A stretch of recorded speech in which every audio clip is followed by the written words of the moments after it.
สำหรับการเลือกแพลตฟอร์มเทรดมันมีความสำคัญหลายเด้อในการเทรดคำเข้าใจทุกคนได้ว่าทุกคนเนาะอยากให้คำไปเทรดโบรกเกอร์นี่โบรกเกอร์นั่นเนาะหลายคนก็เทรดตัวนี้ให้เบิ่งแน่เทรดตัวนี้ให้เบิ่งแน่คือคำบ่อยากซื้อแบบนั้นเนาะคำเชื่อมั่นเลยว่าปัจจุบันนี้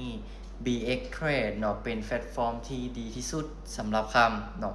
ซึ่งมันมีออปชันหลาย ๆ อย่างให้เราเลือกใช้แล้วอินดิเคเตอร์ในการหาเงินเนาะ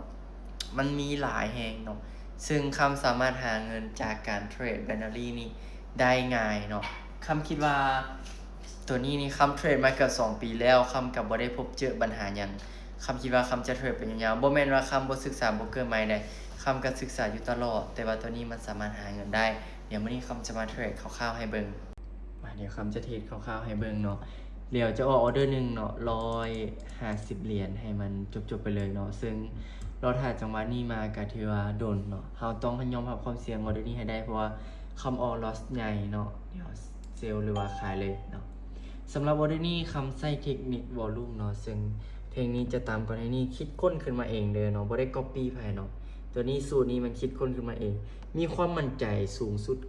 99% เลยออเดอร์นี้เห็นบ่คำเขียนไว้เลยอัตราการชนะ 99 เห็นบ่ลงงามๆเลยแทงนี้จะต่ำกว่าแทงนี้เนาะคล้ายๆกับแทงนี้ต่ำกว่าแทงนี้แต่ว่าใส่ในเทรนขาลงเทรนขาขึ้นแบบนี้ห้ามใส่เนาะใส่ในเทรนขาลงหรือว่าดาวเทรนเท่านั้นโอ้โห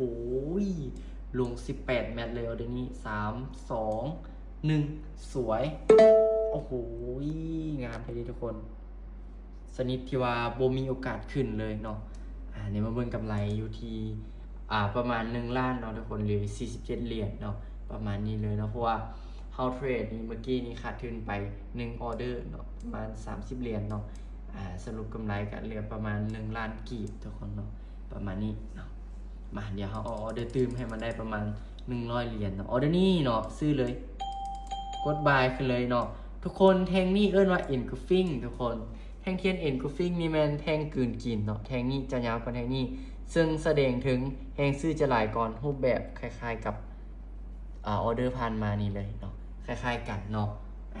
เทคนิคเดียวกันแต่ว่าใช้คนละเวลาซื่อๆมาเบิ่งว่ามันจะสามารถขึ้นไปได้บ่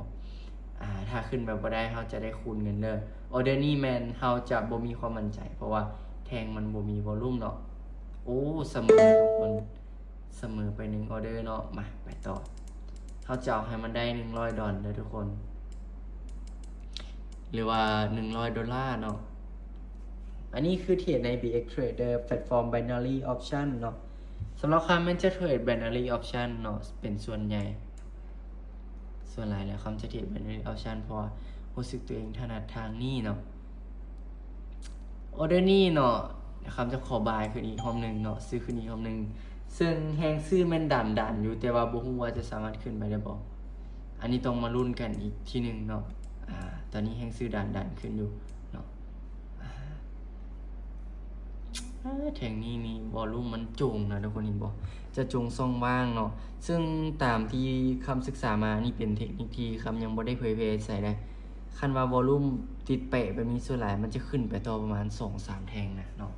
โอเคโอ้ยลงมา1วินาทีแบบนี้แหละการเทรด Binary ทุกคนควบคุมบ่ได้เห็นบ่มาขึ้นออเดอร์นี้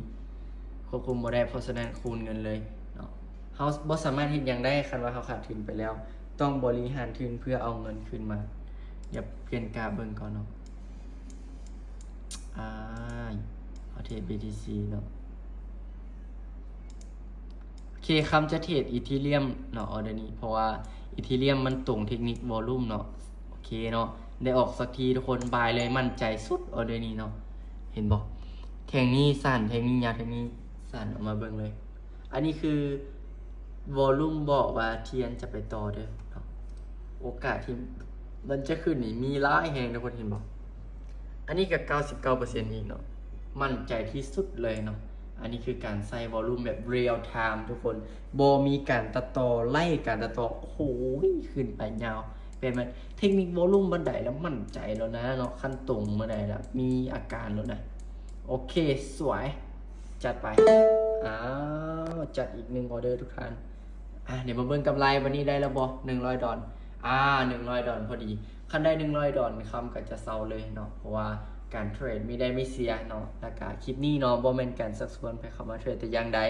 ทุกๆการลงทุนหรือว่าทุกๆการเทรดมีความเสี่ยงทุกคนต้องศึกษาดีๆก่อนลงทุนเนาะสำหรับนักลงทุนมือใหม่คำอยากให้ใส่บัญชีทดลองหรือว่าบัญชีเดโมนี้ดีก่อนเนาะบ่ฟาวเติมเข้าไปคันว่าเขาเติมเข้าไปโอกาสที่เขาจะขาดทุนมี 99.99% เลยขอบใจ